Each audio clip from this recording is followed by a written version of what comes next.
everyone showing support, but I imagine that still that is quite a huge thing to be going through on top of the trauma that she's experienced. And yeah, I hope that she has all the support that she needs to start healing, which might take some time. And sadly, she won't have been the first to experience strip search and harm and violence within her school by police, and she won't be the last unless we do something about it. So I'm going to give you a bit of a summary about the No Policing Schools campaign and then pass on to a young person who can tell you more much better than me.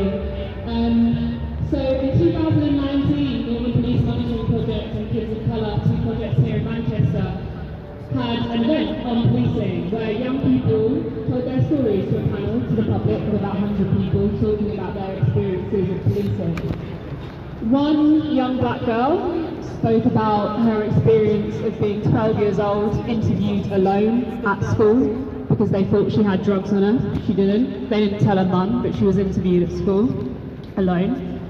Another black boy spoke about when police were called to school because he was having a bit of a fight with his friend over a pound coin, and the police officer came and said, "If I see you on the street, I'm going to lock you up because you're a menace to society." And these are the experiences that we continue to hear about through that year in schools by police. So we started to ask some questions and we started to put freedom of information requests in. And we found that in the academic year 2020 to 2021, that there were plans for 20 more police officers to go into Greater Manchester schools. So we started the No Policing Schools campaign in 2020 because this is an attack on children. The education system is completely complicit in harm, and it's particularly an attack on racialised young people in their educational spaces. We wrote a report called Decriminalise the Classroom, which was contributed to by 554 people from Greater Manchester, including young people, adults, teachers, community workers, parents, which someone else will speak to. But it added to the vast amount of evidence that we already have to show policing in this country is institutional. Big up, I'm funny little man. There showed the daily violence of police in schools. One account being the kind of sexualised violence that we've seen this week, where a girl was told that she needed to have her skirt longer in case someone could see her tampon string, and that if a man saw it, it was their fault. So that's the kind of thing police officers would be saying to young girls in school, and there are many more accounts within that report that you can find online.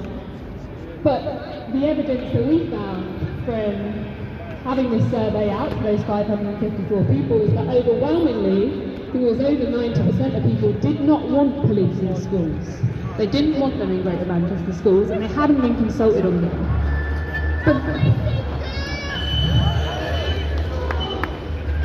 But the mayor up the road, not far from here, always has very selective hearing. In 2019, lots of him said that we didn't want stop and search anymore. And he sat there with us and he said the public wouldn't want him to strip it back.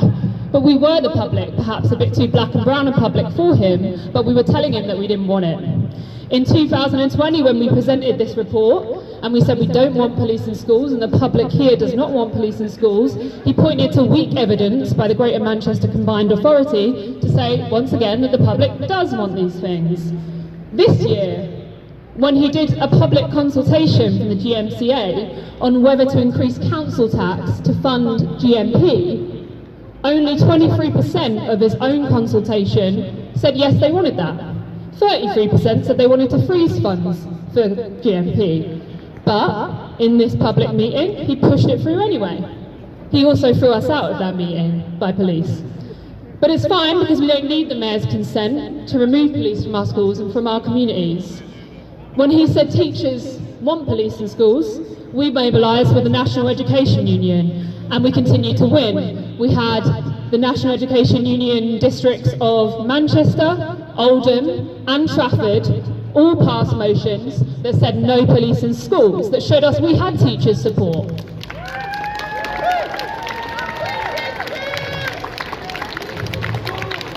We've got 7 more boroughs to go, and I believe we can do it with people here. We won last year, when in fact Manchester councillors released an email saying that they would be pulling police out of schools in the borough of Manchester as a result of concerns that we've obviously been raising, and they committed to pulling police officers out. That was a huge win for this campaign, not all 10 boroughs, but a huge win, and it showed us that we can say no police in schools. No police in schools!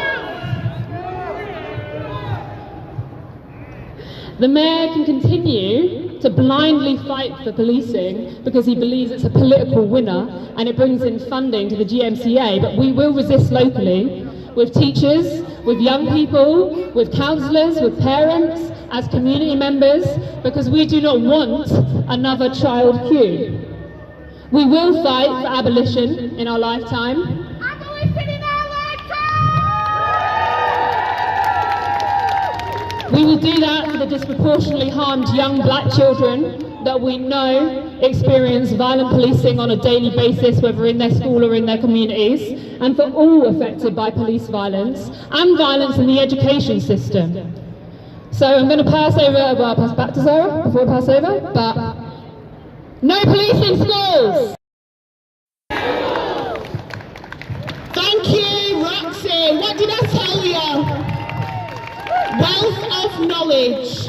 And shall I say you something? As youth workers who work with children, we work with children and young people who smell of weed.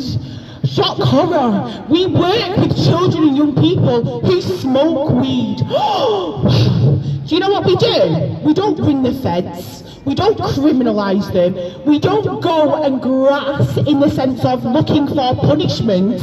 We engage in discussion. We engage in discussion that promotes critical thinking, that it promotes informed decision making. Do you know why? Because when you punish a child for engaging in behaviours, you don't tell, that does not teach them to stop. It doesn't teach them to stop acting in a certain way. It doesn't develop their skills. It doesn't allow them to make decisions themselves over what might be healthy for them. What it does is it teaches them to hide things. It teaches them to find excuses. It stops them from communicating with trusted adults and people who can offer safety, care and protection to them, because our answer should never be punishment. Children and young people are allowed to explore themselves. They are allowed to make mistakes. They are allowed to misbehave. For what is misbehaviour? Children are children and should be allowed to be that. They should be allowed to develop in safe, caring environments. Punishment and enforcement is not an answer to creating a community and society where people can live harmoniously. That is that simple. When our answer and response is punishment and enforcement, we live in a state of fear. Our bodies reject fear. That is why we get angry, it's why we have anxieties, it's why we get sad. And children, as they mature and develop, need to be able to exercise these emotions. They need to be able to feel these emotions. And it's our job as practitioners, professionals, community members, parents, big brothers, big sisters, aunties and uncles to offer that safe space. And if our education systems will not offer that safe space, we withdraw consent for them to educate our children. We have not consented to school-based officers. We haven't consented. Consultation is not consent. I'm getting carried away now. I'm hosting, I'm not even having a speech. Woo! Right, so, good vibes. We've got a young person who's with us today. And I can stand here and I can talk to you about the impact. I had a police officer in my school, but this isn't about me and my historic experience. This is about the here and the now. So I want to welcome Lisa. Big round of applause.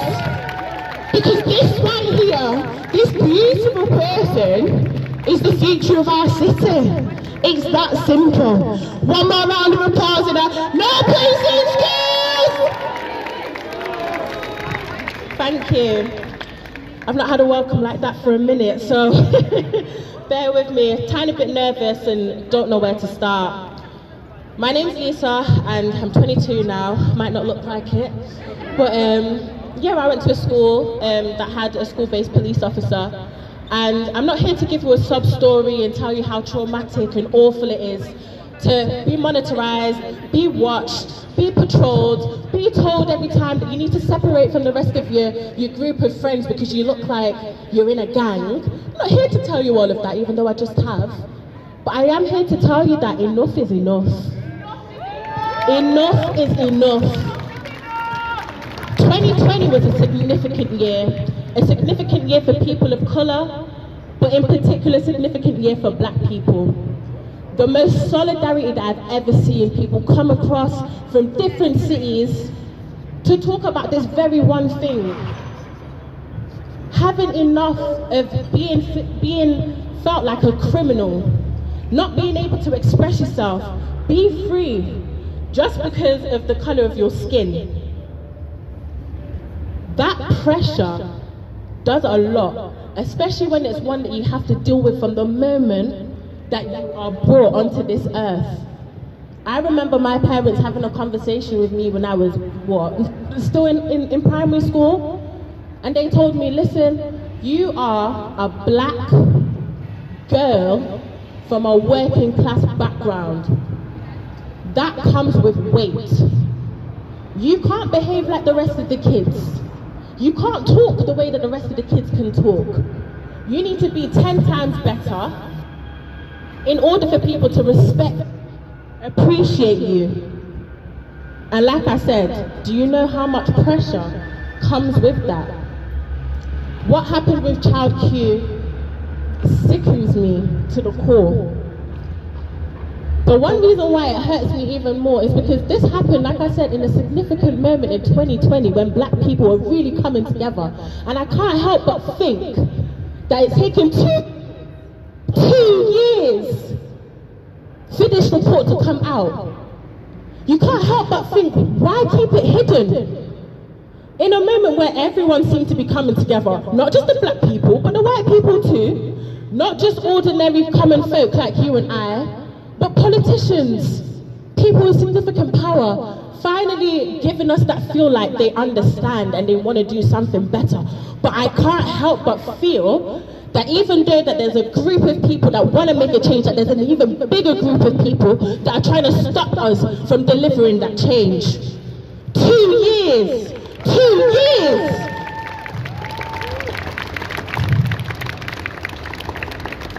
Now, I'm not here to cause a riot, absolutely not. But I feel like our kindness and our softness with approach to this racism, prejudice, discrimination, torment, we've been too soft with our approach. Too soft. We can't just do no more talking anymore, we have to see action.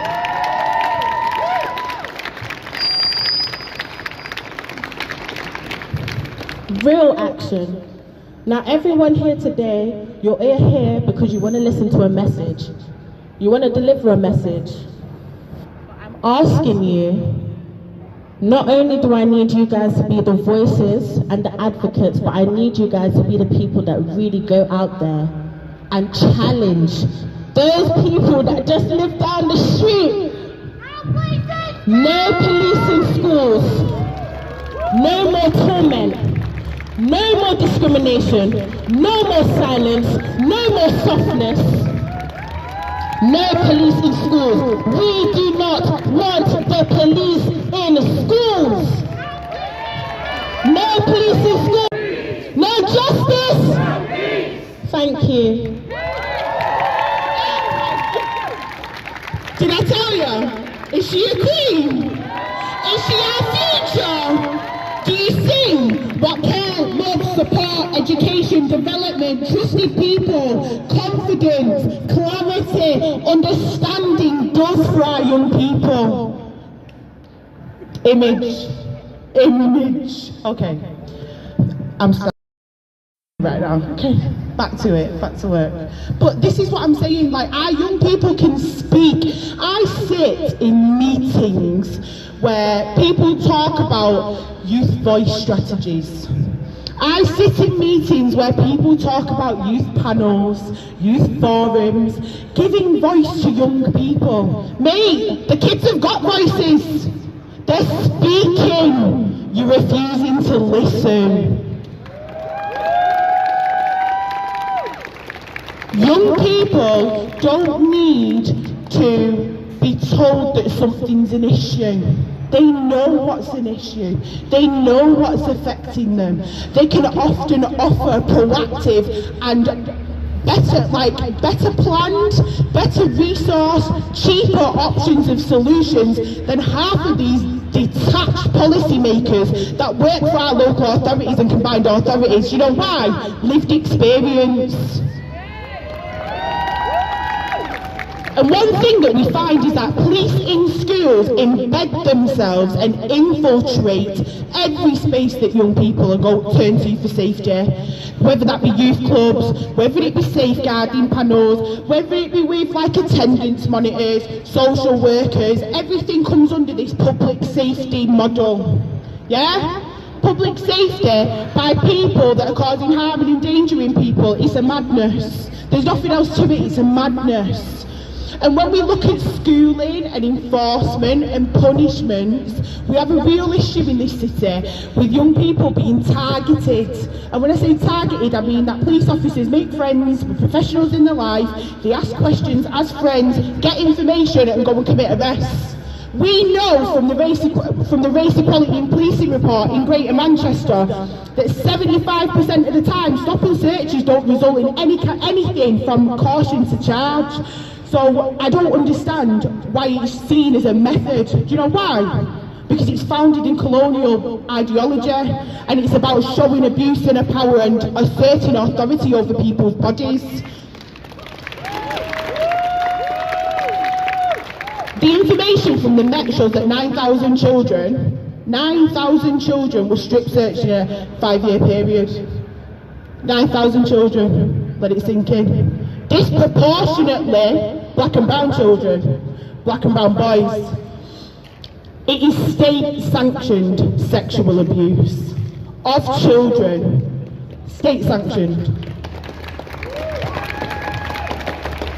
Now our schools have policies in place to deal with behaviour, and schooling systems see exclusions as an answer for bad behaviour. A child that's turned up to school might make a mistake and then is sent away to leave. So there's a massive grassroots campaign, black-led kitchen table movement that was born off the back of exclusions, and it's called No More Exclusions. A heavy supporter of the No Policing Schools campaign, and we have a speaker from them today. Hello, this is Angela. We're going to give Angela a big round of applause. And we're going to welcome her with No Policing Schools! No Policing Schools! Good afternoon, everyone. It's so overwhelming. Lisa, you were amazing. You was on fire. Roxy, you always do it, always deliver. Thank you. I'm going to be in here. You don't understand. It's important that we have people behind the scenes fighting, because there's too many people who are at the front who are chanting, but they're not actually doing anything. Okay, I have to read what I wrote because I don't want to get too emotional, because starting sending love to Child Q and her family and friends. Child Q is not the first black girl that has been subject to inhumane actions by the education system that is supposed to safeguard all young people, but let's make sure she is the last. Child Q is not the first black young person that finds themselves being dealt with disproportionately, aggressively, illegally and traumatically at the hands of the police who are supposed to serve and protect. And unfortunately, she will not be the last under current police instructors. Our young people are constantly portrayed as perpetrators of the law without common sense being applied, and where does the concept of innocent until proven guilty come into it? What happens to our young people is all the time they're seen as guilty first. Then secondly, trauma in its many forces then apply to them, and then if the young person hasn't done anything, you get a mumbled sorry. But what happens? So instead of, if the young person has done something wrong, what about intervention that actually supports a change in that young person? Where are the concerns around the psychological damage that occurs to the young person? We say that time is a healer, but what time usually does is help you to develop coping mechanisms to deal with the trauma. But what happens if time only amplifies the trauma?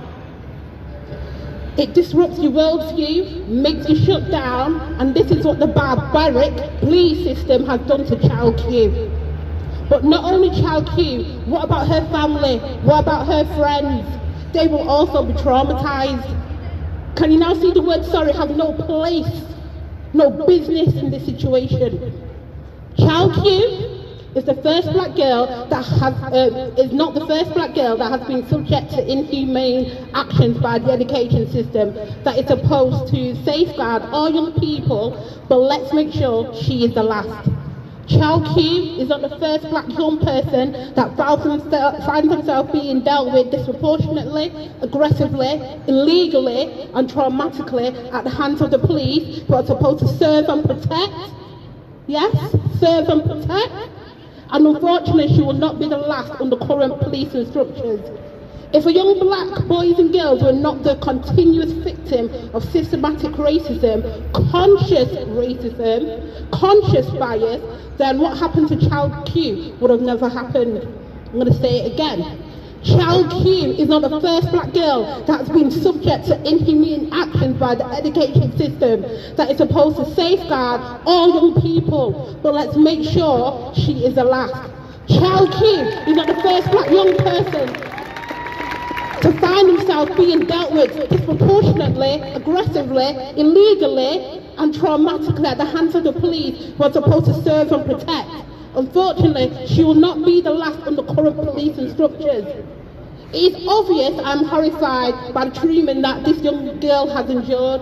She is someone's daughter, possibly someone's sister, cousin, niece, someone's family member, but for sure she is someone's friend. What about the secondary and tertiary trauma that they are experiencing? I'm going to say it again. Child Q is not the first black girl that has been subject to inhumane actions by the education system that is supposed to safeguard all young people, but let's make sure she is the last. Child Q is not the first black young person that finds himself being dealt with disproportionately, aggressively, illegally and traumatically at the hands of the police who are supposed to serve and protect, and unfortunately she will not be the last under current policing structures. No police in schools! No police in schools! The school in Hackney that is supposed to safeguard Child Q and make her feel part of an exclusive education has excluded her, ridiculed her and failed her. No more exclusions! No more exclusions! No more exclusions! No more tolerance of unacceptable behaviour practices that allow our black children to be disproportionately excluded and accused 5 times more than others. So, I'm going to put it there 2 years. Scenario, you've got 2 students, both boys, 15 years old, in year 10 at school. Student A, white British. Student B, black British. They have both directly swore at a teacher and broken a display. They're at different but similar schools in the same area. Who do you think would be excluded and who do you think would be excused? Okay, so I've gave you a little time to think about that. The fact that the majority of you would naturally say boy B, regardless of what I've just said, is problematic and pervasive. This shows there is systematic expectations to exclude boy B, the black British boy, more than boy A. This is not teaching or teaching standard, where teachers are accountable of setting high expectations in safe environments. Furthermore, the outcome of exclusion promotes harm by lowering self-esteem, causing anxiety, including a negative mental health, and it adds stress to the young person and their families. If a more holistic and humanistic approach was taken, then the behavioural actions that we would like to be positively different, we would provide opportunities to model, nurture, and most importantly, invest time proactively in the young person. No police in schools! No police in schools! Clear again. This is not a knee-jerk reaction to the recent findings of Child Q, but a response to the systematic disparities that black young people face.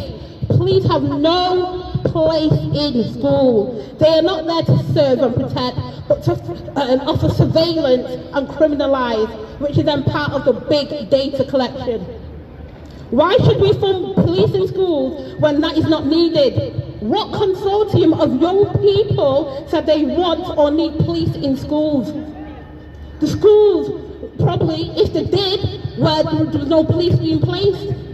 What we need is more advocates for young people in schools, more therapeutic support that is culturally appropriate in schools. We need parents, we need carers in schools, more connections with our local communities. Why not young people and family solicitors and legal teams in schools? More importantly, the police did not safeguard Child Q. I'm a teacher, we do safeguard training over and over and over and over again. But I'm going to say, more importantly, the police did not safeguard Child Q, but they were the perpetrators of what I can see as sexual abuse according to the keeping children safe in the environment. This is all on the DFE, they done it. I could go on, but what I want you to remember is that Child Q is not the first black girl that's been subject to inhumane actions by the education system that is supposed to safeguard all young people, but let's make sure she is the last. Child Q is not the first black young people themselves being dealt with disproportionately, aggressively, illegally and traumatically at the hands of police who are supposed to serve and protect, and unfortunately she will not be the last under current police structures. So what do we need? No police in schools! No police in schools! Thank you, Angela! So, I think the lesson of the day is, if you haven't already started to follow and keep up to date with no police in schools, you better jump on your phones and follow Kids of Colour. I go onto the website. At the moment, I've just started to take one and pass it on of some QR codes to a national petition that's been launched. I really would like to see people scanning the QR codes and taking a minute, because Solidarity is active. Solidarity is taking part. No more exclusions, same again. Jump on the socials, follow them, get involved, offer your support, challenge the schools. Withdraw consent. We have not consented to the policing of our children. Consultation is not consent. Abolition in our lifetimes. And the thing is, people talk about abolition without understanding that abolition is founded in care and love. Abolition is about all the things that we've been talking about today, all of the things that every single one of you are stood here to represent. Abolition is taking love and care and putting that at the foundation of everything that we do. It is about taking away harmful, dangerous and destructive systems and institutions out of our lives, out of love and care for one another. Abolition in our lifetimes. One more time, just in case there's somebody working late at the GMCA. No police in schools!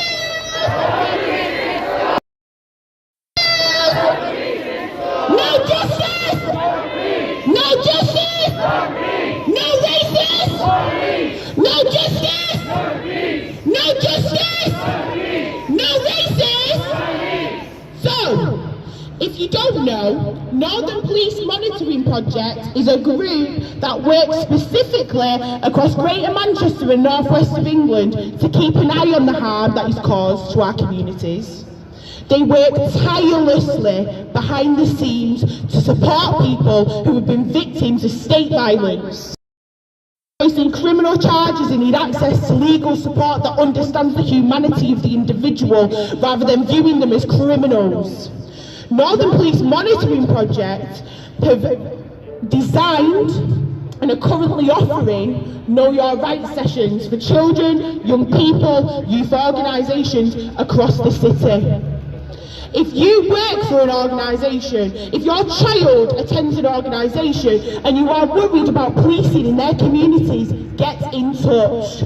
Northern Police Monitoring Project are waiting for you to contact them, to ask them to come to your communities to equip children and young people, parents and practitioners with information and knowledge that will empower us to ensure that we safeguard ourselves, because the police cannot be trusted. Why do we know this? Because of the racist policing in our communities, because of what happened to Child Q, because of taser use on children under the age of 11 in this city, because of the deaths by police pursuit. We know that the GMP are causing harm, so instead of sitting around moaning, because who's got time for that? We're being proactive, we're coming out, we're standing up, we're showing out, we're equipping ourselves with the tools to fight back.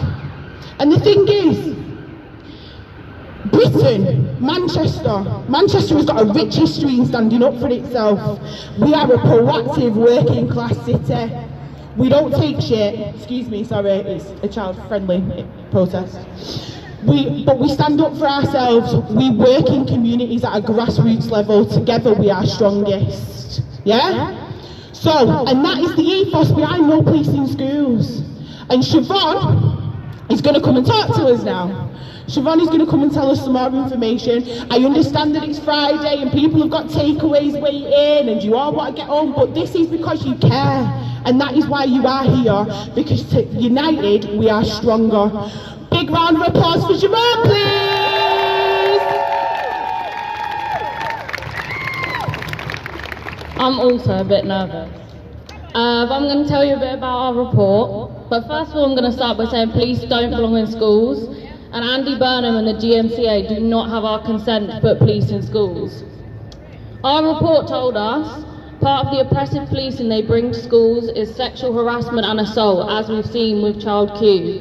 Young people in Manchester reported being called sluts and slags by their officers in their schools. We've seen their violence and harassment in our communities, and they bring that with them into schools, which should be safe places for young people. They exacerbate existing inequalities and are disproportionately placed in schools with high proportions of working class students and people of colour. Their presence stigmatises schools and engenders a culture of low expectations. Not only does this affect students' attainment, it affects their well-being. We should be supporting our young people. The presence of police in schools turns the schools into a hostile and alienating space. Somewhere that should be a safe place becomes one full of fear, anxiety and hostility. Police in schools criminalise young people, especially those who are already over-policed and marginalised, and they fast-track the school-to-prison pipeline. We say no. Child Q, we are sending you strength and love, and we stand in solidarity with you. And once again, let me say, the police do not belong in our schools and they do not belong in our communities. No police in schools! No police in schools! Woo! So I think the message is clear. Manchester don't want police in schools. And the thing is we will keep repeating this. We will keep telling them that we do not consent to police in schools, because punishment is not an answer. Enforcement is not an answer. You seem to like it, but abolition in our lifetime. When we look that come with the police when they take themselves into these safe spaces, the ramifications are brutal. We see children criminalised, we see them harmed and hurt, I'm really intrigued to see the data around strip search in Manchester, because strip search, again, I've said it before, is a display of power. It humiliates people, it dehumanizes people, it hurts people. People don't have something like that happen to them and then carry on about their business. Trauma is something that people take with them on a daily. And we live in a welfare state where you can't even access a GP. The mental health support isn't going to help anybody. Let's call it for what it is. The systems in this country are broken. Abolition in our lifetimes. So again, the beautiful thing about grassroots is that it's without ego. The beautiful thing about community movements is it's without ego. What it is, it's collective power. Collective power means bringing people together with different lived experiences from different areas, with different skill sets, with different levels of knowledge, with passion and the rawness that is beautiful, that drives forward our demands into something that comes to fruition. So No Policing Schools is supported by a coalition of activist groups and organisations in Manchester that come off the back of Priti Patel's Police Crime and Sentencing Courts Bill. Now, the Police Crime and Sentencing Courts Bill increases powers and harms that the police will cause. What it does is it enables the police to operate and removes accountability. Now, we've got somebody here from the Kill the Bill Coalition who's going to come and talk to us about that today. And one thing that I will say is Manchester, you have rolled out today. We gave you 24 hours notice, and look at you here now, beautiful. The sun came out for us today because abolition in our lifetime. No schools is the motto of the day. No policing schools is the motive of the year. And when I say motive, I mean be ungovernable, say no, withdraw consent. We are part of a movement of people at a very special time. Where people from our communities are saying, nah mate, you ain't doing that to us no more. We are here together. So we're going to hear about Kill the Bill. Welcome Alina, please. No Policing School! Hi everyone. I'm here representing Kill the Bill Manchester, and the first thing I want to do, along with the other voices we've heard today, is send all of our love to Child Q. So can we all clap for Child Q? Because as people have touched on today, that's state-sanctioned child sexual abuse. That's a context where her school is now full of rumours about her, where her teachers didn't just stand by, they called those coppers on her. And they let them in that room, and they didn't call a carer or a parent or a youth worker. They didn't have a conversation. They were complicit in that abuse, and that is disgusting. So I'm here to represent Kill the Bill Manchester, and you may have heard of us because we had some successes in January. So in January, after almost a year of campaigning, of marching, of lobbying, of organising, of protests this size to protests of thousands of people across the country, we saw the Lords vote down some of the clauses. There were clauses around protest, and they're incredibly draconian, they're incredibly scary, they're authoritarian, and they will be used in racist and disproportionate ways. But we know a lot more is at stake in the Police Crime Sentencing and Courts Bill than just protest. We know a lot more powers are being given to the police than just ones to crack down on those of us who consider ourselves politically active.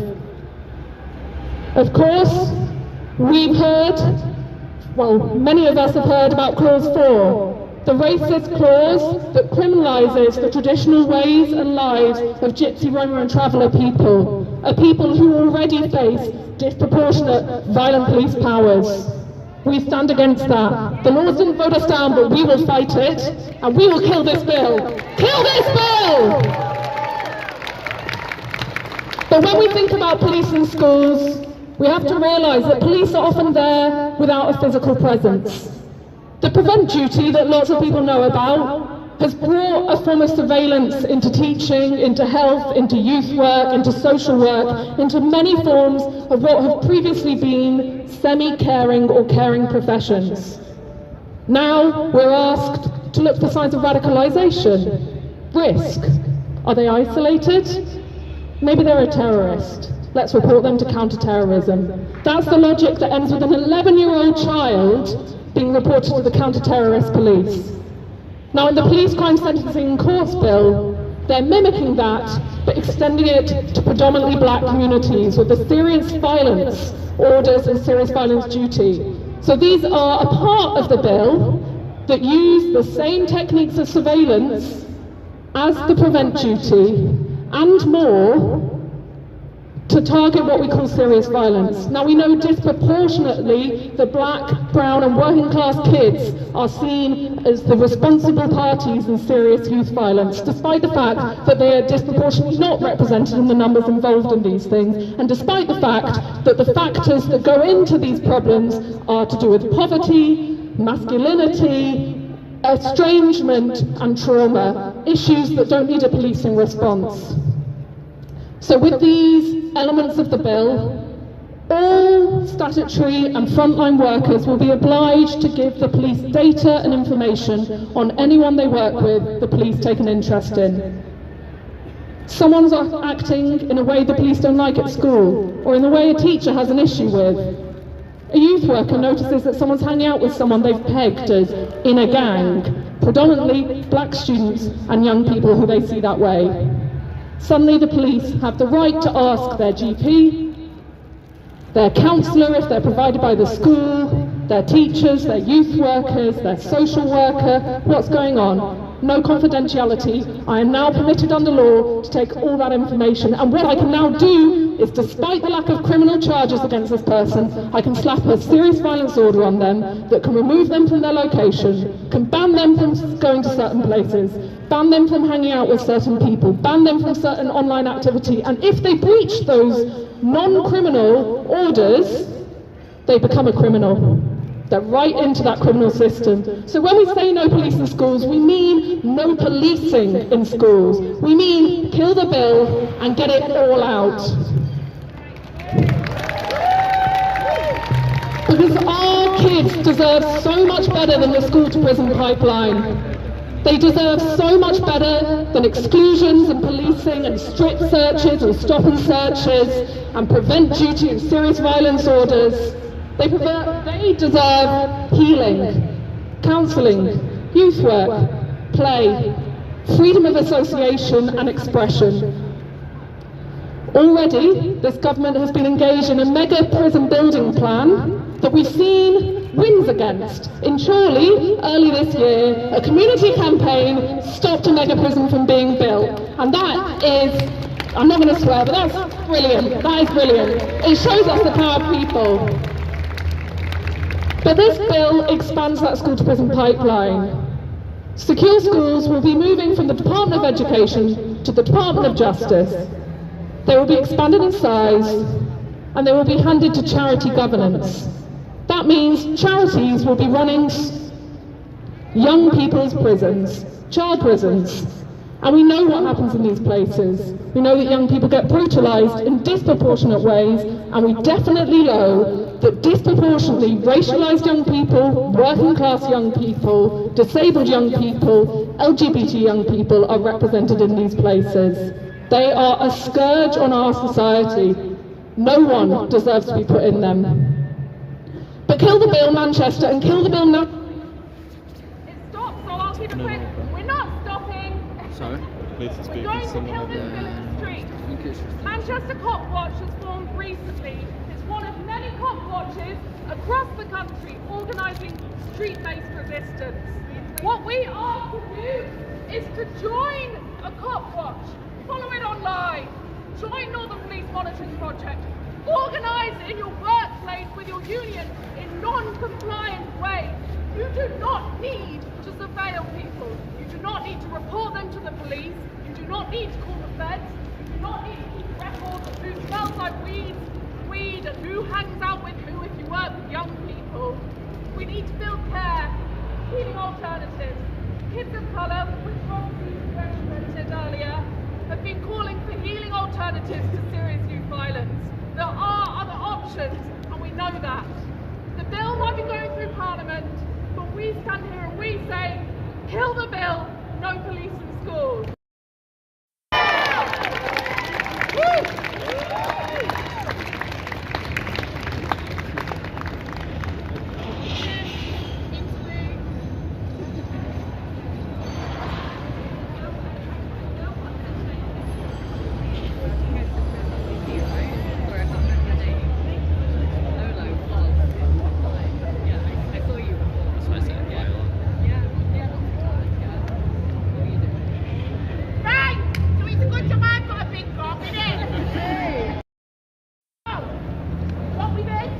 Numerous campaigns that support the message, no police in schools.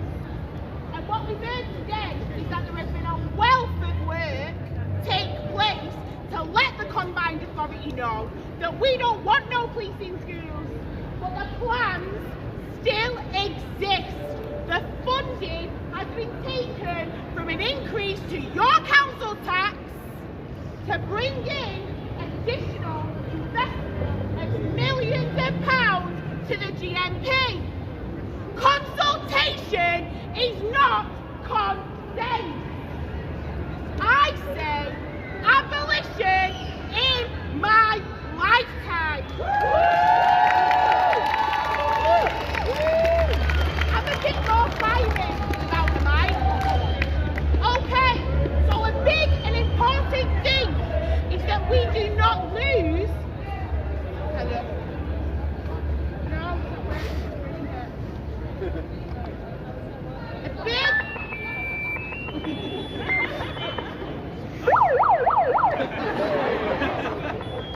Hello. So a big and important thing. This is grassroots organising, my friend. So, a big and important thing is that we don't just come into town on a Friday afternoon and shout no police in schools and then go home and carry on about our daily lives, because solidarity is active. What we need to do is go home and find out where those police in schools exist. There are like 700 coppers in schools in this country. Nah, I'm not having it. Yous aren't having it. So we're going to go home and we're going to find out where they are. We're identifying the guilty schools, the complicit schools. We're going to sign a petition. We're going to follow the accounts on social media. We're going to get in contact with our councillors, our MPs, our head teachers, the boards of governors.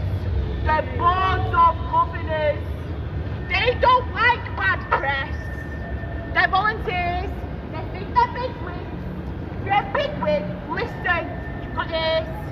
So we're going to go home and we're going to take action. I challenge every single person here to take action that will result in people being minded and listening to us say, no police in school. No police in school. We're gonna target the schools. We're gonna target the board of governors. We're gonna target our local councillors, our MPs, that guy that sits in that office over there, Andy Burnham, who cares about transport. We're gonna tell him, we don't want you transporting no flipping coppers into schools. No police in schools. No police in schools. We did not consent. Consultation is not consent. Now I know there are parents here with us today who went to their schools and said we don't want police officers. You know what they done? Rolled them out anyway. Because in the singular, we stand like this. In the many, we stand like this.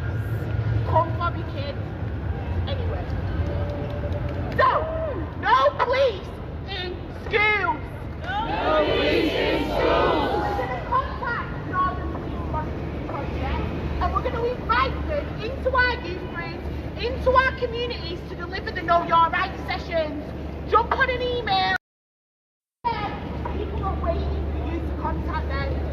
Bring them in, organise in your communities, join the No Policing Schools campaign, get involved, get onto your unions, because we do not consent.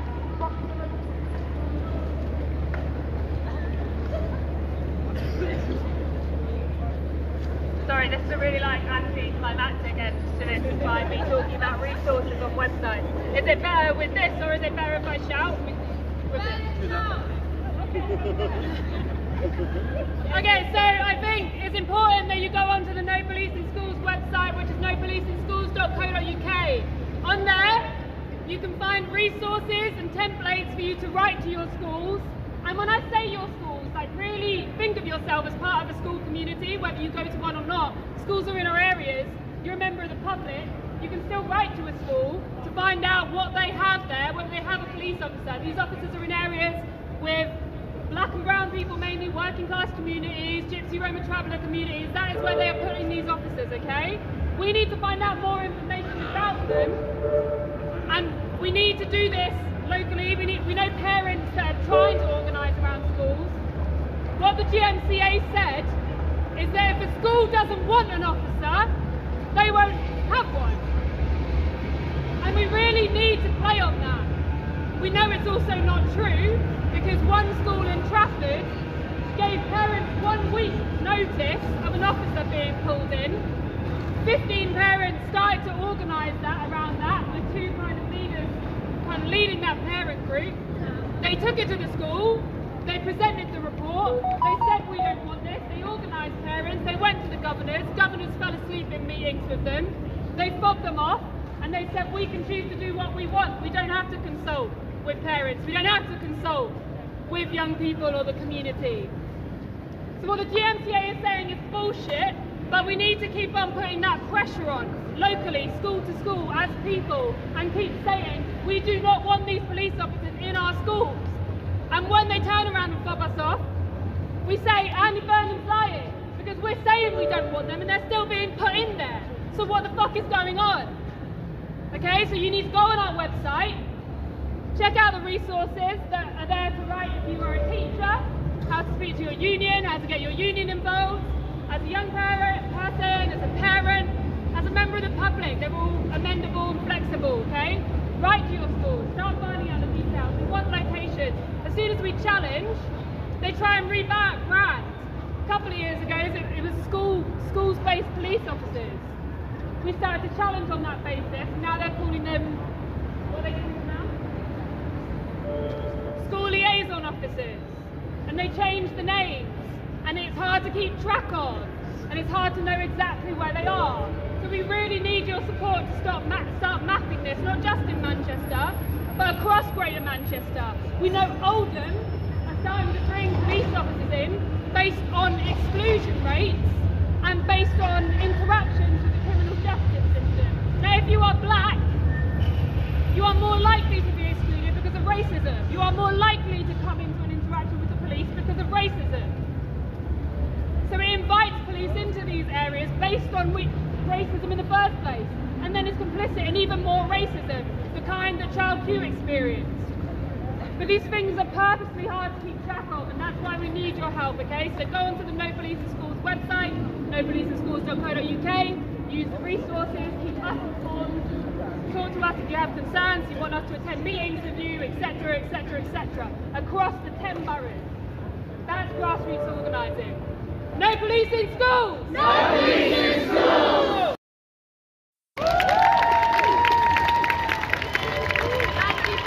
Thank you. So, off your clock, on your way home, on public transport, get on the internet, follow the account, visit the website, go home, cause a ruckus. We don't get angry and then do nothing with that rage. We channel it for our children. The children that are walking in there now and the ones that are yet to come. Because abolition in our lifetime is not something we just say, it's something we proactively build towards. Good night everybody, and thank you for your time.